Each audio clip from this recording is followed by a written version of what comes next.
Hi guys, welcome to my channel, and today I'm going to be talking about some behaviors I think we need to keep in 2024.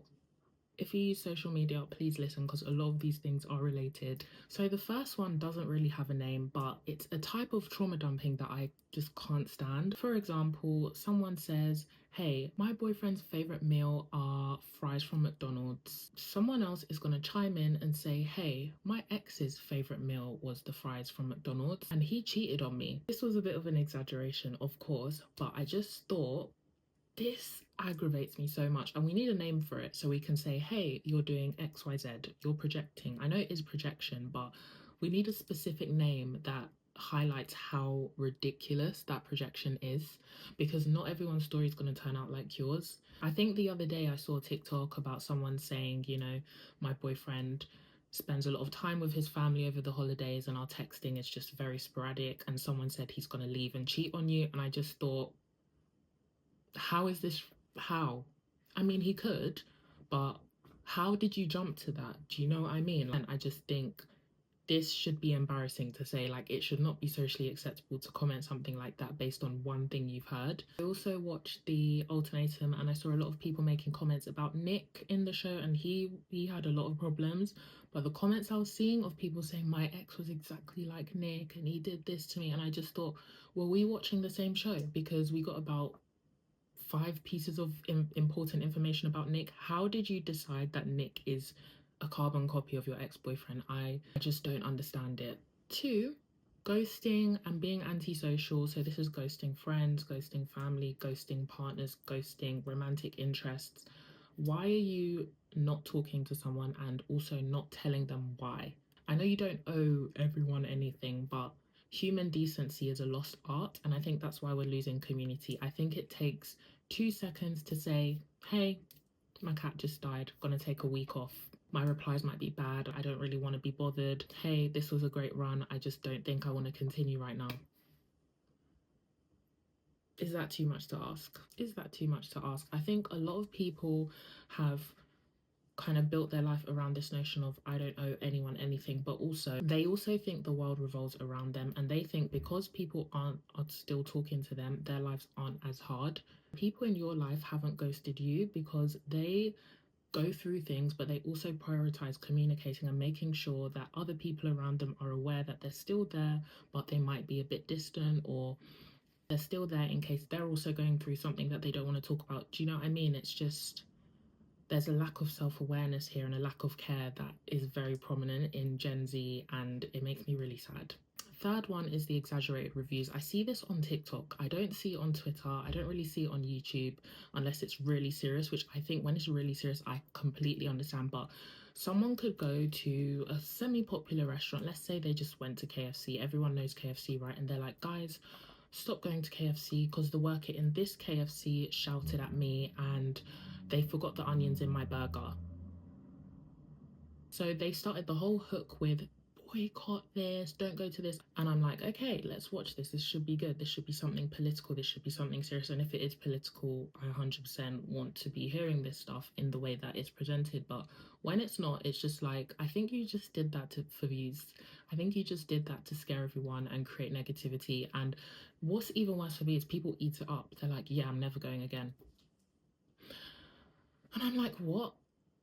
KFC is a very bad example because they're a massive enterprise and they are in a lot of shit.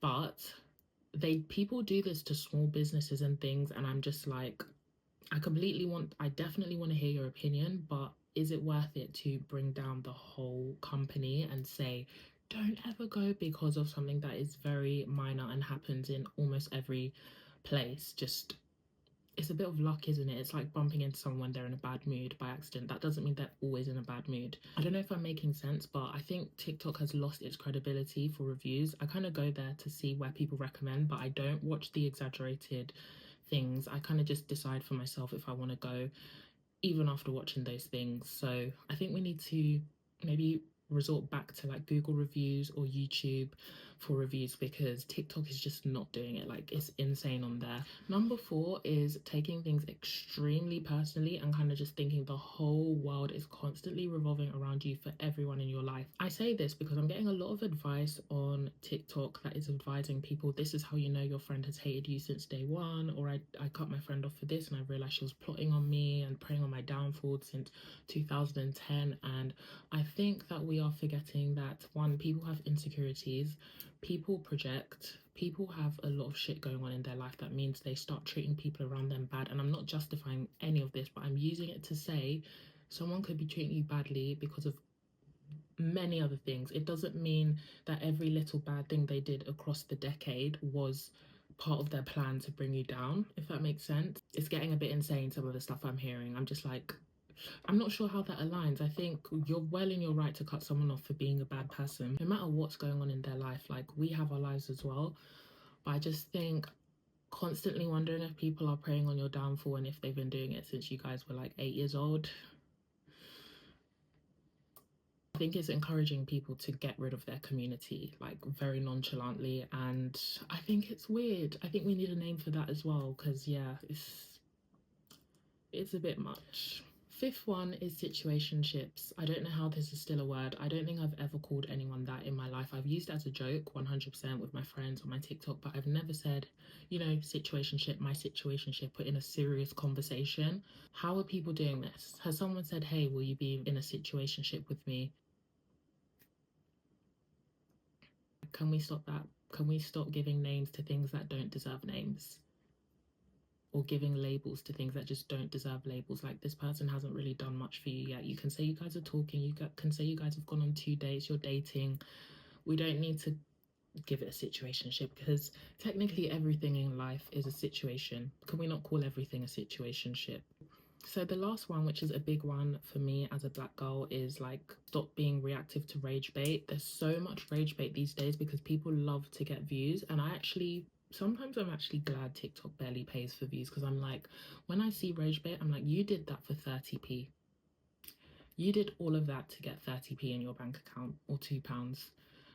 There's a lot of things people like to say to just generate attraction, generate views, generate people in their lives getting angry. In the past like 6 months, have just been scrolling past. Like, I will see something blatantly nasty, colorist, and I'll just be like, not for me. I'm not wasting my energy on this today, because this person has done this for a reason, and it's not to have a productive conversation. So goodbye. So that's the end of my video, guys. I hope you enjoyed it, and let me know if you agree and what you think.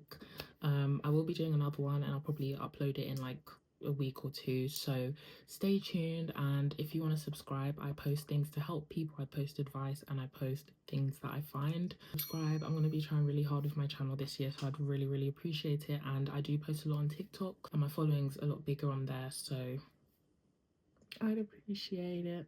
Thanks.